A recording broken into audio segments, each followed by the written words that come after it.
Hey friends, Mark Holmes here, and as always, thank you guys for watching, commenting, and subscribing to the Joe Boo Sports Report. Without you guys, man, this literally does not work. Just been to the airport, been told that you gotta come to Fox Brothers Barbecue and definitely try some of the barbecue. I think I'm gonna be breaking that keto diet because it sounds like everything is fried and barbecued.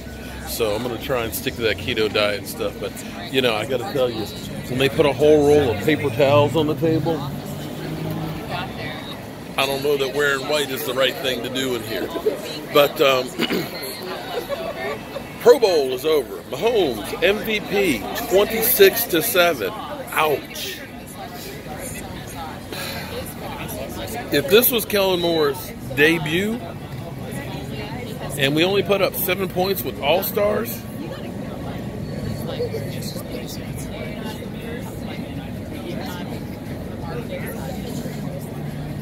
that's not good.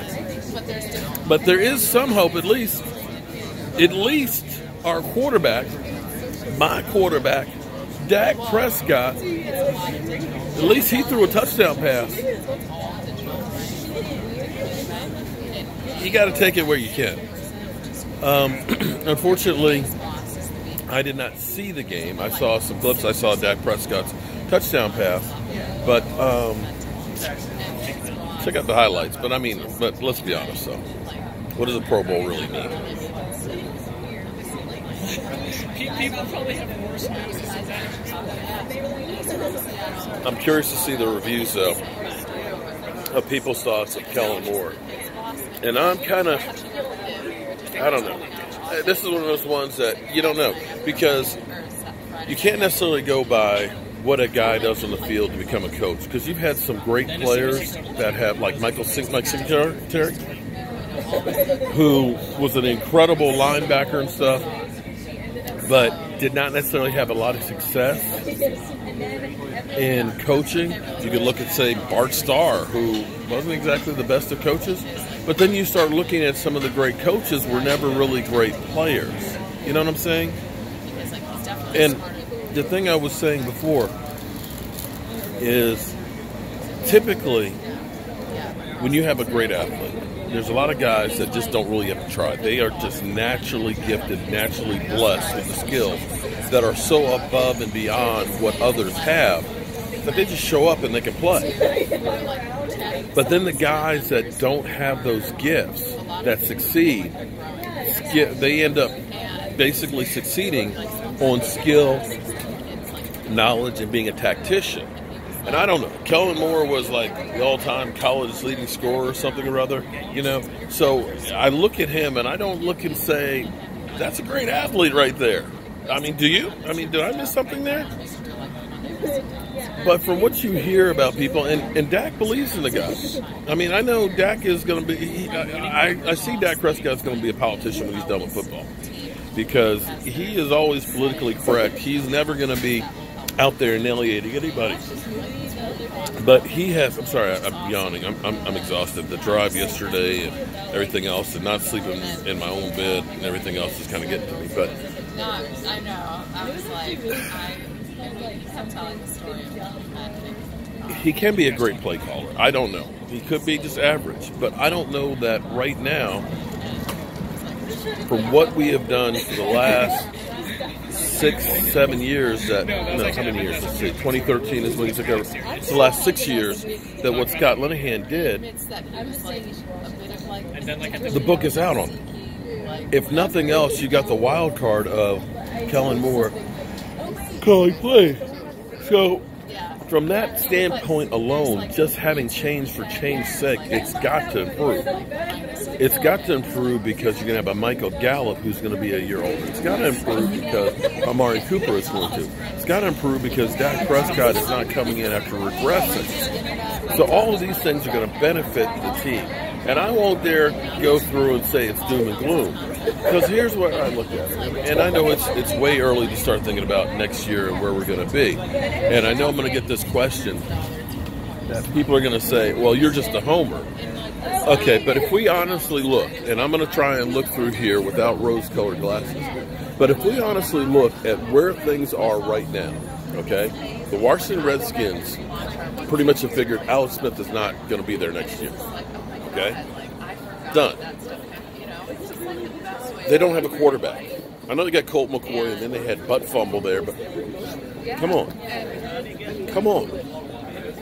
And when you look at the quarterback class, they're not really high enough to be able to make any damage. And the guys that are there, I don't know that they're worth trying to do an RG3 type move to move up for them. So you're talking about signing, well, maybe they sign Nick Foles. I don't know. But if they sign Nick Foles with what he's going to cost and the money they owe Alex Smith, you're talking about them owing $35 million next year in quarterback salary. So you look at them and saying, okay, they got a quarterback and maybe Nick Foles that might be the guy. But then they've got a lot of needs on that team. A lot of needs. Can't do it in free agency. Won't be able to do it all in the draft. So you got to say the Redskins, they're hurting. Oh, and they have Jay Gruden. You got to look at the Giants, who have been holding on hope for Eli Manning, saying he hasn't really regressed. He's still that two-time Super Bowl MVP quarterback. Come on. They need a quarterback. Now, they got Barkley. Barkley is definitely the real deal. But again, that's a team that needs a lot, and I'm not sure about their coaching staff. I know, I'm talking about coaching staff, and we got Jason Garrett. The Eagles are good. Let's face it, they won the Super Bowl last year. They got a lot of players that were injured that'll be back next year, but here's the problem with the Eagles. They owe a lot of money to a lot of players without a lot of cap space. And they're going to also let Nick Foles go, in which case it'll free up some money. But here's the question. Is Carson Wentz the real deal? Or is Carson Wentz one of those guys that is going to be chronically injured? There's just some guys that Sean Lee, you can't argue with Sean Lee when Sean Lee's been healthy. Sean Lee's just always had injury issues. And here we are in Carson Wentz's third season. His first year, he had shoulder problems in training camp. And then, of course, the knee injury. And now we're talking about back. 3 different injuries in 3 different seasons. That's a wild card. And if you're letting Nick Foles go and he has that chronic injury, I'm just saying.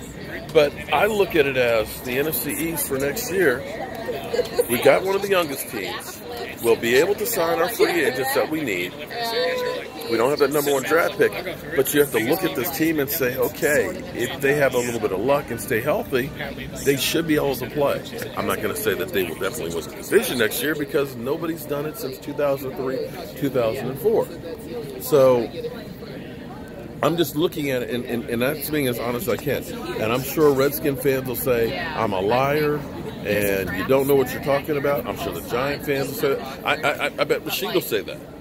But let's be honest now. You got to look at next year and say it's Eagles and Cowboys. That's the race. So I don't know how Kellen Moore will do. I don't know. But I do believe that this is all or nothing for Jason Garrett. That if this is not a great year next year, that I think that that's it. So we'll see if Jason Garrett gets that contract extension.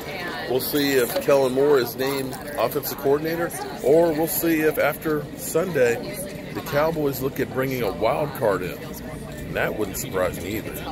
Well, hopefully our table will be ready soon, and we're going to try some of this barbecue, and I'm definitely going to show it to you. Yeah. Some good old Southern barbecue. I'm Mark Holmes, and well, thank you guys for being here, part of the Super Bowl. I'll see you soon.